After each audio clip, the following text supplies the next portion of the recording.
السلام عليكم ورحمة الله تعالى وبركاته. نتمنى تكونوا كامل بخير وبصحة جيدة يا رب. اليوم في وصفات سهلة لأم بدر جبت لكم وصفتين في وقت واحد. وصفة الكنتاكي شكون ما يحبهاش في وليداتنا، ووصفة اللبنة اللي راح ترافق هذا الكنتاكي بثلاث أذواق. قبل ما نبداو نقولوا بسم الله والصلاة والسلام على حبيبنا النبي المصطفى عليه الصلاة والسلام. نبداو الوصفة على بركة الله.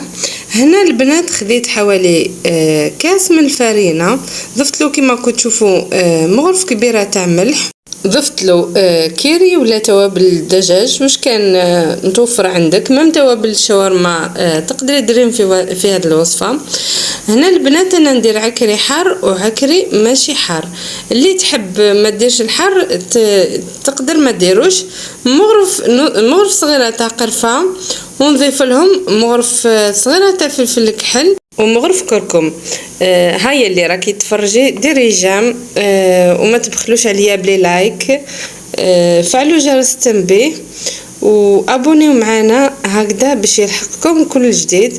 حاولوا تبارطاجيو الوصفات البنات هكذا كي تعم الفائده على الجميع.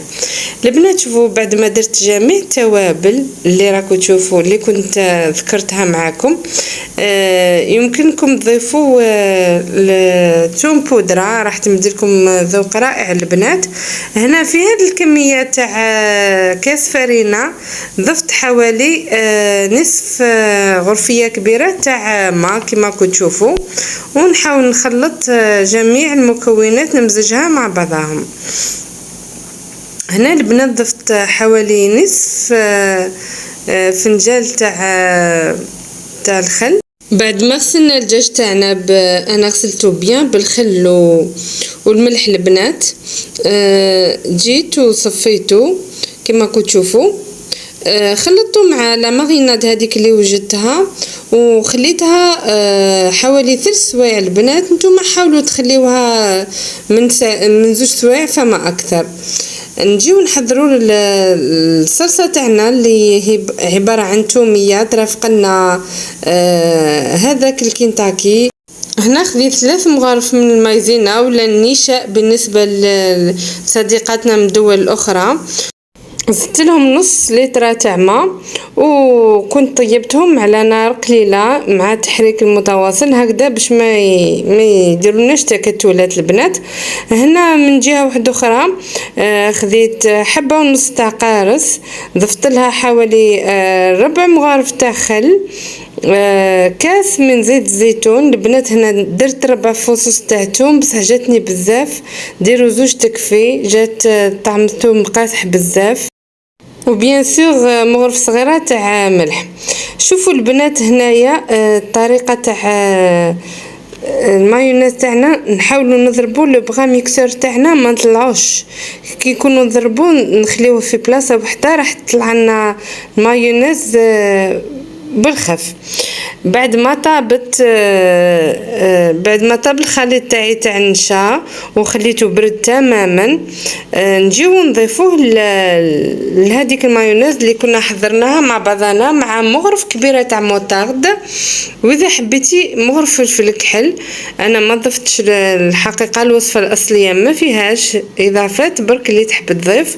ونحاولوا نخلطوا كامل لي زانغريديون هكذا مع بعضهم، ضربيهم راح تحصلي على مايونيز ولا صلصه توميه اللي رطبه بزاف. البنات اللي تحب ديرها خفيفه تقدري تزيدي حوالي فنجان ولا 2 فناجل تاع ماء كلاصي. شوفوا البنات هنايا باش نضيف لها النكهه ضفت لها علبه تاع فرماج ناتور، راح تمدلكم ذوق رائع البنات صدقوني. هذا بالنسبه للذوق الاول. بالنسبه للذوق الثاني البنات، بعد ما نحيت الكميه الاولى تاع الصلصه الاولى نفس الكميه ضفت لها ورق من المعدنوس، اعطتني صلصه مختلفه تماما. اما الصلصه الثالثه البنات درتها لافراد العائله اللي كبار شويه، نفس الصلصه هذه وضفت لها مغرف تاع حار الاحمر، وتحصلت على صلصه حاره وخفيفه هايله. يعني نفس الصلصه هذه تاع ثوميه تقدري تخرجي بها عده اذواق. شوفوا البنات هنايا خذيت لافارين تاعي ضفت لها نفس التوابل اللي درتها في لا ماريناد الاولى. دوك نحاول نخليهم لكم في صندوق الوصف.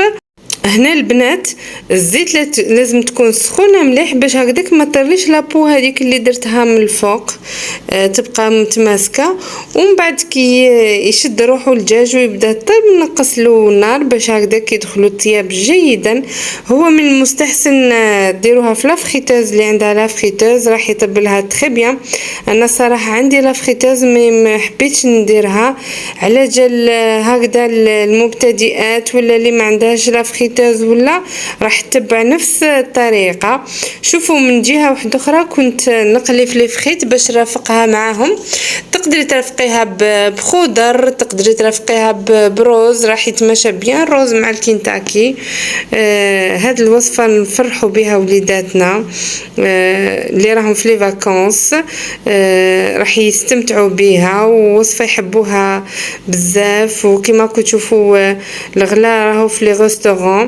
نتمنى تجربوا وصفه اليوم. هاي لك التوميه تاعنا بثلاث اذواق، ذوق بالجبن الطبيعي، ذوق بالمعدنوس، وذوق حر. راح ترافق هذيك اللي حبت تحضرها، يعني راح ترافق الكنتاكي تاعنا.